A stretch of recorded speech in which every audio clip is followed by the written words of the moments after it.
memang sejak awal waktu BPSI didirikan, ya banyak sekali diskusi bagaimana ya, banyak sekali apa itu kunjungan-kunjungan itu menjadi contoh inspirasi kita bikin apa ini.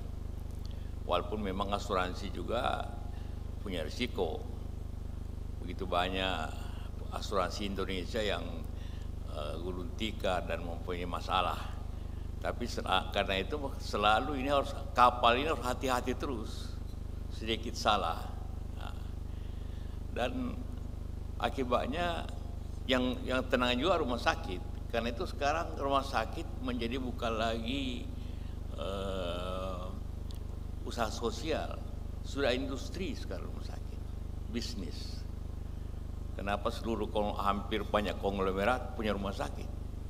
Dulu yang punya rumah sakit yayasan sosial, yayasan yang swasta ya, yayasan agama.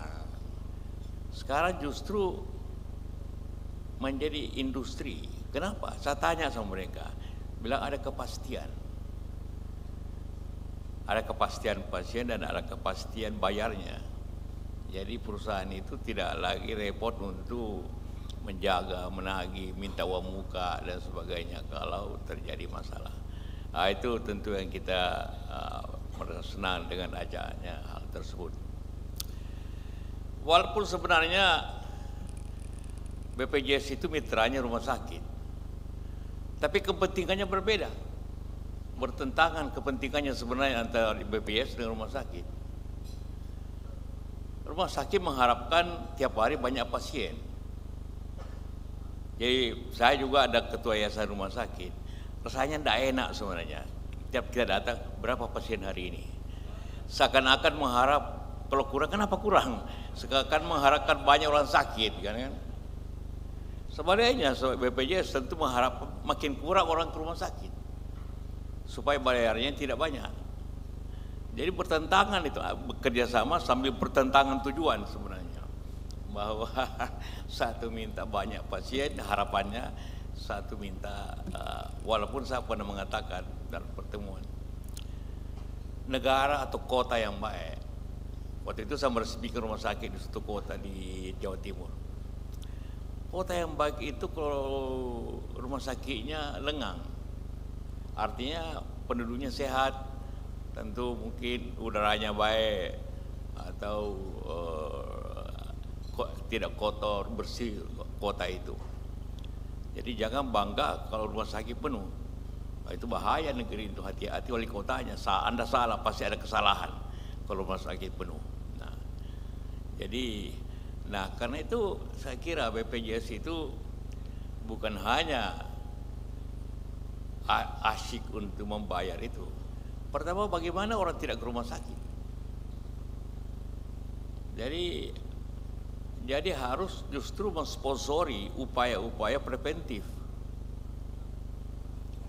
Jadi katakanlah BPJS kalau bisa mensponsori pertandingan sepak bola kampung, ya, supaya orang kampung sehat berolahraga. Jadi olahraga rakyat, jangan olahraga elit, main golf, jangan. Itu dia punya asuransi sendiri, itu bukan BPJS dia pakai, dia pemain golf itu. Dia pakai BNI punya atau Mandiri. Kalau saya punya 4 asuransi, BPJS, Mandiri, kantor saya di Jakarta kasih BNI, negara juga kasih asuransi. Jadi saya kemana-mana bebas-bebas saja begitu kan. Jadi, tapi sebenarnya sama saja, semua ditanggung oleh negara hal tersebut. Jadi karena minta inspiring tadi soal Obama. Satu kali saya diminta ceramah di Amerika, di Washington, kepada pengusaha-pengusaha yang ingin investasi ke Indonesia. Kemudian ada pertanyaannya, bagaimana tingkat pendidikan di Indonesia? Hebat. Di Amerika ada Presiden Amerika Obama, ya sekolahnya di Indonesia. Tapi tidak ada presiden Indonesia yang sekolah di Amerika. Selesai, tidak ada tanya lagi. Jadi ya soal begitu ya mesti jawabnya seperti apa, seperti itu. Inspirasi, pemimpin itu inspirasi, memberikan. Sebelum ada yang bertanya, apa tugas leader? Pertama, menginspirasi. Kedua, menyatukan seperti ini. Mungkin ini semacam cara Pak Prabowo membuat outbound di Magelang.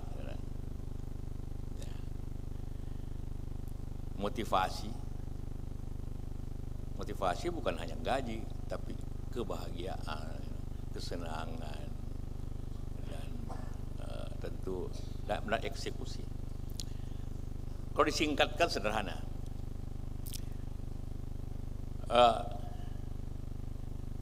pemimpin itu memberi arah. Yang kedua, memuji, tepuk tangan, bagus. Yang ketiga, marah. Itu aja pekerjaan Pak Dirut semuanya itu. Kasih begini, ini. Kalau dijalankan dengan baik, dia bagus. Kalau naik pangkat nanti. Kalau salah, marah. Ujungnya pecat. Kalau memang terlalu banyak salahnya. Pemimpin cuma itu sebenarnya. Sesuai bidang masing-masing.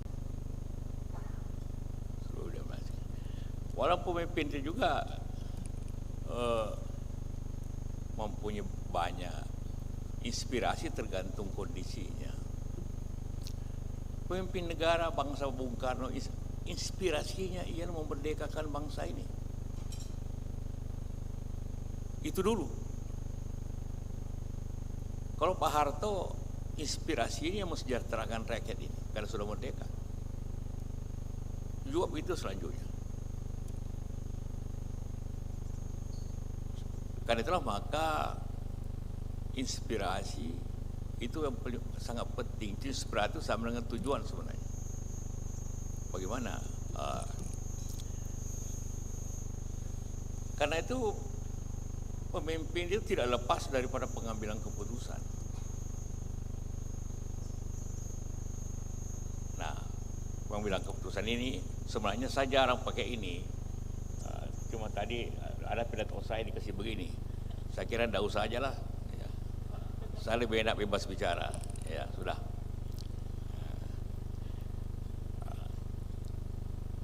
Jadi itu. Saya bisnis di sini, saya kira orang Makassar semua tahu. Bisnis mobil, jual mobil.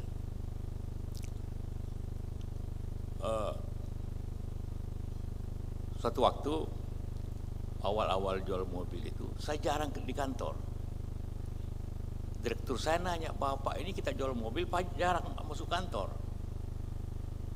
Ke daerah terus. Bapak kok urus petani? Saya dengan gubernur, bagaimana meningkatkan udang, meningkatkan jagung, meningkatkan coklat, kopi, macam-macam. 80 kali pertemuan selama 5 tahun. Bagaimana? Direktur saya nanya, kok kita jual mobil, Bapak kerja petani? Kenapa? Saya justru pergi jual mobil. Karena yang beli mobil itu yang punya uang.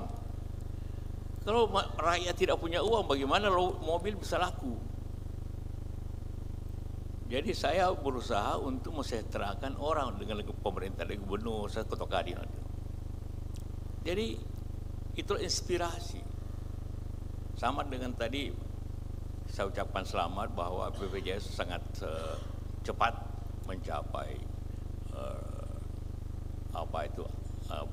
tujuannya, target yang diberikan itu sangat penting. Walaupun juga saya kira harus dijaga. Satu kali ada wabah, bahaya untuk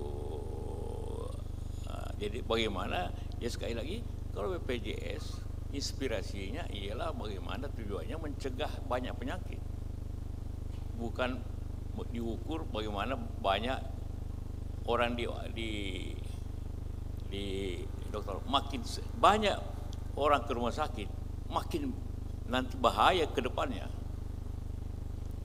Justru bagaimana bagaimana orang lebih sehat sebenarnya. Tujuannya kan bukan mengobati yang sakit. Jadi kita balik, sama dengan tadi saya katakan, aspirasinya. Saya, anak buah saya jual mobil, saya tidak jual mobil, saya pergi untuk. Nah sekarang intinya, misi bagaimana menyehatkan orang. Jadi kalau satu kota banjir, banyak nyamuk, saya kira bukan BPJS jangan hanya menjamin orang masuk rumah sakit. Bagaimana orang kurang masuk rumah sakit? Jadi bagaimana bersama-sama BPJS mensponsori semprot nyamuk di kampung-kampung. Itu menurut saya suatu upaya membesarkan BPJS dengan cara begitu. Bagaimana upaya preventif lebih banyak. Bagaimana upaya jangan hanya diukur berapa banyak tiap hari orang pergi rumah sakit. Makin banyak orang pergi rumah sakit itu makin bahaya. Yang harus diukur makin kecil orang pergi rumah sakit. Bagaimana caranya? Ya preventif. Bagaimana caranya? Ialah bergerak untuk bersama-sama mensejahterakan masyarakat itu. Nah, jadi memang akhirnya itu inspirasi. Pengambilan keputusan dalam pemimpin itu memang itu yang efeknya. Tanpa keputusan itu akan sulit. Karena itu memang bermacam-macam cara orang pengambilan keputusan. Ada yang sangat otoriter, pokoknya saya adalah yang paling penting. Ada yang banyak pertemuannya, rapatnya. Saya alami sebagai perwakilan pemerintah. Saya lihat macam-macam pemerintah begitu. Kalau kemarin waktu saya dengan Pak Jokowi, apa saja dirapatkan. Jadi negara agak lambat, tidak kuat decision makingnya. Tapi Pak Prabowo ini cepat sekali mengambil keputusan. Oh ya, bahaya juga kalau cepat mengambil keputusan. Ya, nanti pertimbangannya kurang. Tapi itu juga gaya masing-masing berbeda-beda. Gaya masih berbeda-beda. Nah, yang penting semuanya ada pertimbangan. Ya, jangan lambat, jangan juga terlibat cepat. Gitu kan. Nah, itu tentang pengambilan keputusan. Nah, kemudian tentang bagaimana, yang penting juga bagaimana ini seluruh tim ini kompak. Kalau waktu saya masih di bisnis, saya bilang sama anak buah saya, cuma satu kita yang berbeda, yaitu gaji. Yang lainnya kita sama. Kalau makan harus sama-sama di kantin, tidak ada boleh makan beda-beda. Mau salat tentu sama, mau olahraga sama, antara dirut dengan anak buah yang tukang sapu, kalau main apa sama, acara sama. Dan yang berbeda lagi tanggung jawab tentu. Pemimpin tentu bertanggung jawab lebih banyak ya kepada itu. Itulah semuanya. Jadi kalau kita bicara leadership, seperti saya katakan, leadership negara, apapun risikonya kita merdeka. Kalau pemerintah pokoknya kita atur bagaimana sejahtera. Kalau perusahaan pokoknya ini berbeda, perusahaan asuransi ini beda, artinya BPJS beda dengan perusahaan biasa. Kalau perusahaan biasa untung, Tapi sekarang sudah berubah menjadi EJS, Environment, Social and Governance, ESG. Dulu semua ujungnya ialah shareholder, sekarang stakeholder. Kalau usaha yang sifatnya lebih sosial seperti BPJS, tentu keberhasilannya ialah masyarakat sejahtera. Tidak ada urusan untung rugi. Kalau sedikit-sedikit rugi, ya itu tugas pemerintah. Karena ujung targetnya ialah mensejahterakan kita semuanya. Jadi itu kira-kira antara bedanya. Tapi sekali lagi yang saya katakan tadi, bahwa antara rumah sakit dengan BPJS bermitra sambil bersaing. Ya. Karena kepentingannya berbeda, terbalik kepentingannya. Kepentingan rumah sakit banyak pasien supaya banyak orang masuk. Kepentingan BPJS ialah kurang orang sehat, sakit dan kurang uang keluar. Ya terbalik dua-duanya. Nah, jadi sekarang karena itu polisinya ialah bagaimana, bukan tadi minta maaf Pak Dirut, bukan bangga berapa sekarang tiap hari orang masuk rumah sakit orang pakai BPJS 1 juta. Yang berhasil ya makin kurang orang pakai kartu BPJS. Nah, itu baru BPJS itu berhasil dengan cara-cara seperti tadi. Yang realnya coba ya tadi bagaimana mengembangkan kebersihan bersama-sama dengan daerah. Ayo, hari ini saya kasih semua dengar skop supaya muka di depan rumahnya semua jangan banjir, jangan ada nyamuk. BPJS tanda skop dari BPJS supaya tiap rumah membersihkan muka rumahnya. Banyak nyamuk, ayo kita semprot rame-rame ini nyamuk supaya jangan orang demam berdarah. Karena demam berdarah ongkosnya besar itu. Karena masuk rumah sakit kadang-kadang 3 hari 4 hari. Katakanlah. Atau bikin olahraga kampung. Orang bergerak. Saya yakin kalau itu dilakukan, maka kemitraan itu makin dimenangkan oleh BPJS daripada dimenangkan oleh rumah sakit. Rumah sakit sangat penting sebenarnya. Ini seperti saya katakan tadi semula. Rumah sakit yang paling banyak pasiennya itu kota makin jelek. Kota yang terkecuali daerah yang memang mempunyai industri rumah sakit kayak Singapura, health tourism. Dia banyak penuh rumah sakit, tapi bukan orang Singapura. Sehingga orang Singapura bingung, kenapa banyak rumah sakit dan dayanya orang asing. Memang tujuannya begitu. Seperti saya katakan tadi, BPJS telah memberikan ketenangan kepada kita. Tidak ada lagi, direktur saya tidak ada urusan lagi, oh si anu sakit, ya oh sakit gitu aja. Dulu tanya sakit apa, berapa biayanya, tidak ada lagi orang bertanya begitu. Kita agak tegang kalau banyak rumah sakit. Nah, saya ingin ulangi, risiko tertinggi BPJS itu kalau ada wabah. Sekiranya kemarin COVID semua diasuransikan, habis BPJS. Untungnya semua diambil alih pemerintah, sehingga pemerintah habis sekian ratus triliun untuk itu. Nah, jadi kalau ada wabah, atau tahu soal wabah keras gitu. Nah, inilah bagaimana BPJS bekerja sama dengan Depkes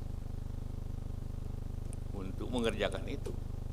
Jadi kalau ada organisasi minta sponsor pertandingan bola kampung, cepat mesti BPJS itu untuk supaya orang kampung sehat gitu kan. Atau BPJS bikin pertandingan kebersihan desa, bikin semua tiap tahun kebersihan desa ini, piala dari BPJS hadiahnya berapa. Itu akan mengurangi risiko itu. Jadi leadership di sini ialah leadership sosial yang sustainable, bukan leadership perusahaan yang membutuhkan suatu upaya keuntungan. Lebih banyak kepada EJS itu sebenarnya, environment. Jadi kalau kita olah EJS dari sisi BPJS bagaimana? Environment, jelas itu kebersihan. Sosial, ya, bagaimana masyarakat diperbaiki. Governance, bagaimana organisasinya dengan baik. Saya kira dicapai tadi dengan tapi nanti juga perkembangan teknologi akan menguntungkan BPJS. Kalau AI, Artificial Intelligence, makin maju, orang makin kurang ke rumah sakit. Tinggal kalau dia demam tenggorokannya, ada tenggorokan begini, ini obatnya apa. Dia tidak ke rumah sakit lagi. Mulai sekarang sudah ada itu. Saya kalau sakit begini ini, tanya aja, apa. Jadi nanti II akan menguntungkan BPJS seperti itu. Tapi mungkin juga minat orang itu akan menjadi berkurang untuk berasuransi. Kalau dulu sebenarnya orang desa itu, orang daerah lah, lebih positif, lebih logik berpikir daripada orang kota. Orang desa, kalau dia sakit dulu, dia ke dukun dulu. Kalau dukun tidak sembuh-sembuh, dia ke dokter. Kalau orang kota, ke dokter dulu, tidak sembuh, ke dukun.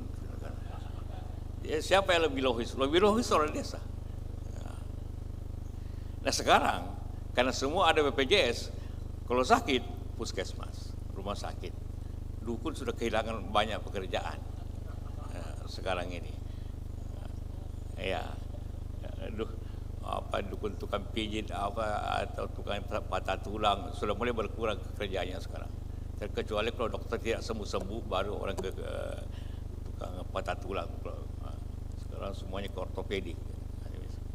Itu kira-kira bagaimana memberikan inspirasi, bagaimana leader di kalangan ini. Karena ini rakyat 270 juta Bapak punya langganan dan sekaligus beban. Asuransi begitu hati-hati. Ini langganan itu tidak dijaga, dia akan defisit. Tentu tahu semua teorinya. Nah, tapi itu maka apalagi saya tidak tahu kalau asuransi biasa ada spread kan risikonya. BPJS saya tidak tahu apa di spread juga tidak. Spread juga risikonya ya.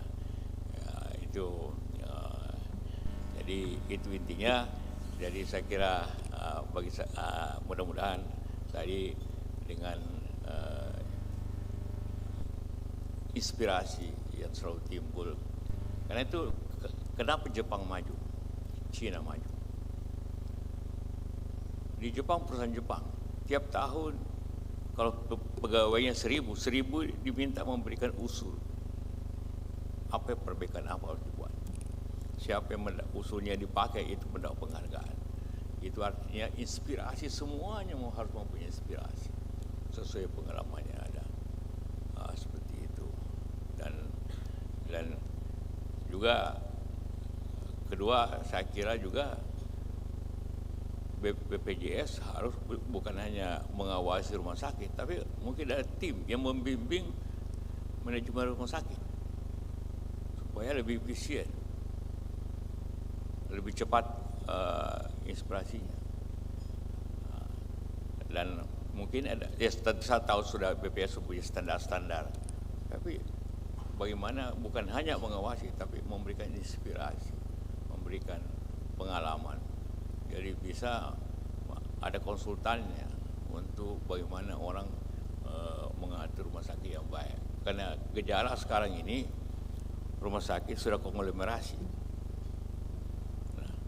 Konglomerasi bekerja bersama, dia lebih efisien, dia merasa terjamin karena ada BPJS, tapi BPJS juga terjamin banyak rumah sakit yang baik.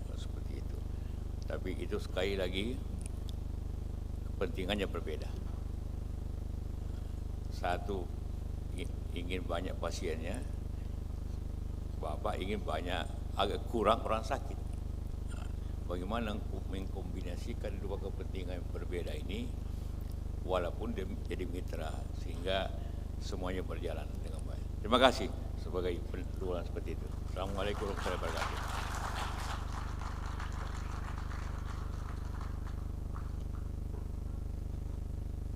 Baik, kita sudah dengarkan bersama-sama sharing session ya Pak, seperti itu. Bisa kita bilang ini berbagi ilmu dari seorang Pak Yusuf Kalla kepada baik seluruh direksi maupun juga jajaran dan seluruh teman-teman BPJS yang ada di sini atau disebutnya Duta BPJS. Nah, tadi menarik sekali Pak JK bilang kalau yang namanya pemimpin itu ya harus melakukan upaya preventif. Itu yang paling penting. Kalau ingin BPJS bisa sampai ke tujuannya, ke sustainability, ke pulau impiannya, maka tentu saja dibutuhkan leader-leader yang mempunyai inspirasi atau menjadi inspirasi serta melakukan tindakan preventif. Nah, izin Pak, boleh ada tanya jawab? Baik, saya persilahkan kepada teman-teman atau juga mungkin jajaran direksi, kami persilahkan untuk bertanya ke Pak Yusuf Kalla. Ini momen yang sangat langka, jadi tolong dimaksimalkan dengan baik. Mengingat Pak Yusuf Kalla kita bisa bilang sebagai tokoh yang ikut memelopori Pak. Saya ingat di tahun Bapak menjadi wakil presiden Pak SBY saat itu, disitulah awalnya BPJS kemudian hingga bisa sebesar ini, yang tadinya dari Askes ya Pak, kemudian menjadi BPJS hingga sebesar ini saat ini. Kami persilahkan jika ada yang ingin bertanya, tanya jawab, boleh. Ini antara malu-malu, oh Pak Dirut Pak, silahkan Pak Dirut. Saya langsung minta tolong mic-nya teman-teman, sudah? Baik. Nah, mungkin pertama informasi dulu, nanti baru pertanyaan. Gimana informasi Pak? Bahwa BPJS ini sudah melakukan apa yang disampaikan Pak JK untuk promosi prevensi mencegah orang sakit. Iya. Itu dari Malaysia, sudah 2 rombongan lebih. Kita juga diskusi online. Mereka heran kenapa BPJS bisa promosinya lebih hebat, lebih murah, lebih efisien, lebih efektif. Bukan lebih cepat, lebih baik, tentu itu yang kita inginkan. Yaitu menjawab pakai namanya mobile JKN. Jadi cuma yang pakai baru 39 juta orang dari peserta kita 277 juta. Menjawab 47 pertanyaan, dan kalau dia jawab dengan riwayat penyakit atau riwayat kesehatan seseorang peserta, BPJS otomatis, oh Anda berkecenderungan sakit DM atau penyakit-penyakit yang memerlukan biaya tinggi. Anda berkecenderungan sakit jantung gitu. Dan itu otomatis. Ya. Mereka oleh sistem ini otomatis disarankan untuk periksa ke dokter layanan primer. Masalahnya orang Indonesia itu nggak percaya sama puskesmas itu aja, sama primary care, kepengennya langsung ke spesialis gitu. Ya. Itu jadi itu sudah dikerjakan. Tidak hanya itu, stres, sekarang anak-anak banyak stres. Itu di webnya BPJS dia jawab pertanyaan, langsung tahu bahwa dia kecenderungannya stres apa tidak. Mental health ya Pak. Iya. Betul. Jadi kalau sudah merasa hidup sendiri, suci, sunyi, hidup tidak berarti, ingin bunuh diri, wah udah jelas itu. Ya seperti itu. Itu sudah kita sarankan, dan banyak negara lihat bagaimana kita, termasuk yang terakhir kita kalau di South Africa itu ada namanya Vitality Application. Indonesia itu sudah bikin namanya Bugar Application. Ini nanti Pak Edwin.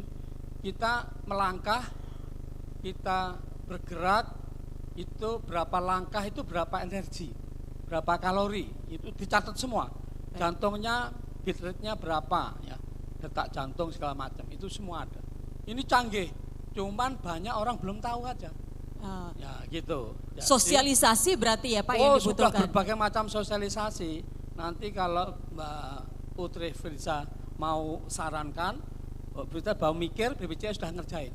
Gitu. Iya benar. Coba kalau nggak percaya apa yang sampaikan. BPJS sudah termasuk sosialisasi. Cuman masyarakat kita itu, mohon maaf, kalau rata-rata IQ itu 78, ya. Tidak jauh dengan simpanse. Katanya Google itu kayak gitu. Jadi kembali lagi, pertanyaannya adalah, meski kita ya waktu saya jadi dekan itu setahun dari Malaysia dan negara-negara termasuk Jerman bahkan datang ingin jadi dokter, kita terima cuma 50-an. Tapi banyak sekarang di medsos di ini orang Indonesia periksa ke luar negeri, ke Malaysia, di mana kita ke Penang, ke Singapura, kita itu yang didik dokternya. Gitu. Nah, pertanyaan saya, ya cuma orang kan nggak tahu mana yang tanggung jawab BPJS, termasuk obat, termasuk dokter. BPJS nggak pernah beli obat, BPJS nggak pernah menempatkan dokter, yang disalahkan terlalu BPJS. Ya, oleh karena itu, seandainya Pak JK menjadi nakoda di BPJS, ya, ini teman-teman semua, bagaimana caranya untuk tadi orang tidak banyak pergi ke, yang kacau lagi setelah di luar negeri dia diagnosis cancer, datang ke Indonesia pakai BPJS, dan saya ada datanya.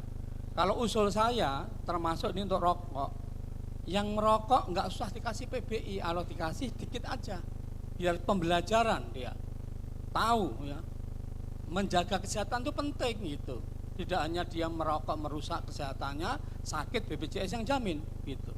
Itu yang pertanyaan saya, bagaimana menghadapi satu orang pergi ke luar negeri untuk periksa kesehatan yang jumlah keseluruhan 170-an triliun untuk sekitar 1 sampai maksimum